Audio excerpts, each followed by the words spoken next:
I call upon the first speaker to introduce the proposition case for 8 minutes.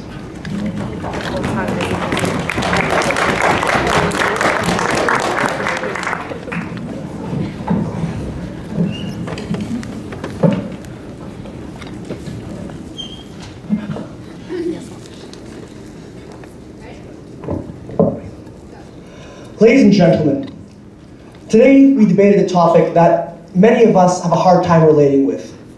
One that happened some 100 years ago. One that many of us, I hope none of us, were actually attending at the time. Today we were debating the topic, this House believes that Churchill's design of Iraq at the 1921 Cairo Conference was ill-conceived. Now, ladies and gentlemen, before beginning my constructive speech, I'd first like to contextualize and define this debate so we can all be on the same page. Firstly, the context of this debate is after World War I, when Britain was afforded territories in Lebanon and Mesopotamia from the Ottomans. Churchill, who was then the Secretary of State for the colonies, was given the task to set up the government system here. With 40 other delegates, he set out to create the borders we know today, establish a network and relationship with Britain, and establish plans for security to be ensured in the region while the regime change was in place. Now, I'd like to define the terms of the resolution before us today formally. Firstly, our first word is design. This word shall be defined as the regime created at the Cairo Conference, with Churchill presiding, that included installing King Faisal, creating the borders we know today, and defining the mandate that would stand for several years. Iraq will be defined as the country created from the tribes of Basra, Baghdad, and Mosul. 1921 Cairo Conference will be defined as the conference after World War I that decided the fate of British mandates in the Middle East, and ill-conceived, most importantly, will be defined as poorly thought out. I'd like to also make it very clear that during this debate, we will not be limiting ourselves to 1921. We will be having an eye to the past with the knowledge of the present.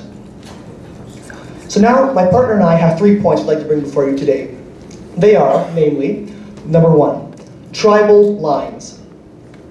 Number 2, self-determination. And third and finally, assumed repression. I will be handling pillars 1 and 2. My partner Chris will skillfully handle the third. My first point is tribal lines. Now, if we look at many of the issues that are permeating the African continent and the Middle East today, it is largely due to the colonial efforts of Europeans in this time frame. Unlike Canada and the US that really had sparsely populated areas with tribes present, yes, but sparsely populated, we see that it was more able for Europeans to impose their theory of a country on this area. What we see here is that in the Middle East and in Africa, the nations and tribes there had already been thriving long before the Europeans had come in, and thus this strategy of a country that the Europeans seemed to need to impose on their colonial expansions was not possible to be continued. We see that this nation was only meant to be ruled as tribes and never anything other than that. What's more, we see that the alignment that Churchill installed was actually quite arbitrary. It didn't take into account these tribal lines that had been there for millennia and whatnot. It really just aligned according to the boundaries. Now, yes, the alignment is similar to how the Ottomans had it under the province of Iraq, but ladies and gentlemen, the Ottomans ruled from an arm's length. They were not directly controlling Iraq. They were more or less, as long as you provided your military service required and paid your taxes, you had a level of autonomy not present in a nation state. Would you not agree, sir? Sir, if you keep the tribal lines intact as you would in proposition, don't you think that would sever the possibility for a national identity formed for the Iraqi people? No, sir, I do not. In fact, I think, as you'll soon find out in my pillar of self-determination, you'll find out that if we let these tribes decide how they want to align themselves and how they want to draw their borders, we give them a far greater sense of self-determination and a far greater sense of national pride going forward.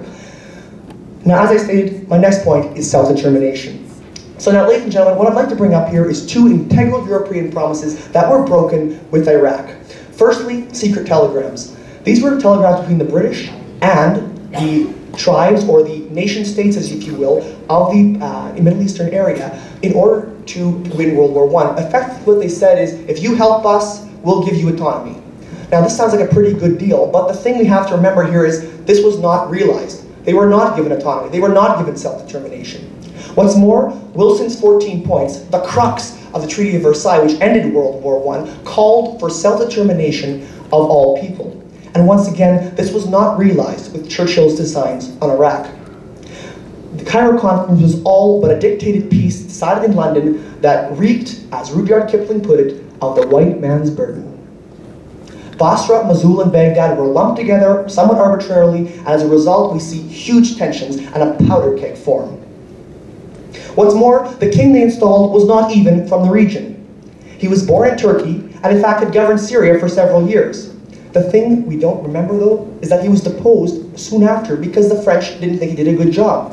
If he was not able to do a job in Syria, why on earth did Churchill think he was able to do it in Iraq? Would you not agree, sir? Sir, are you not aware that the reason that King Faisal was deposed out of Syria was because the French conquered Syria, not because he was a bad leader? Sir, the French installed Faisal into Syria, and as a result, and then further removed him. So thus he did not do the job that they intended for him, thus proving he's not a good leader, and thus just proving my point that he would not be a good leader in Iraq. Now, my next point I'd like to talk about is that apart from him not being from Iraq, and apart from the fact that he was in fact deposed in Syria, is the fact that he was not even of the majority. He was from the minority Sunni tribe that had lived in Iraq for millennia. Now, what we see here is an interesting case study of Rwanda. The Tutsi people in Rwanda were the minority and had been the ruling class for some time, and they had constantly ruled the Hutsis for most of their colonial experience. Now, ladies and gentlemen, what we see here is that, while this was the case, the problems were exacerbated by the fact that the Belgians made it such. The colonial issues resulted in this tension that we saw in Rwanda, and as a result, as many of us know, we saw genocide. Yes, the king was Muslim, but that's not an excuse to say that everybody could work together. The 30 Years' War fought in Europe at the time of 1640s was in fact fought between warring Christian sects. So what we see here is that just because you are Christian does not exempt you from all the different minorities that could be in part in that specific case study. If the above doesn't convince you, consider the following. Over the course of the British mandate in Iraq, the regime changed a whopping 58 times. What's more, if we examine this, no thank you sir, what's more is if we examine this is that we can look right to a current event that was seen in our world just recently, the election of President Obama. Yes, an interesting parallel I'm sure many of you are saying, but consider this.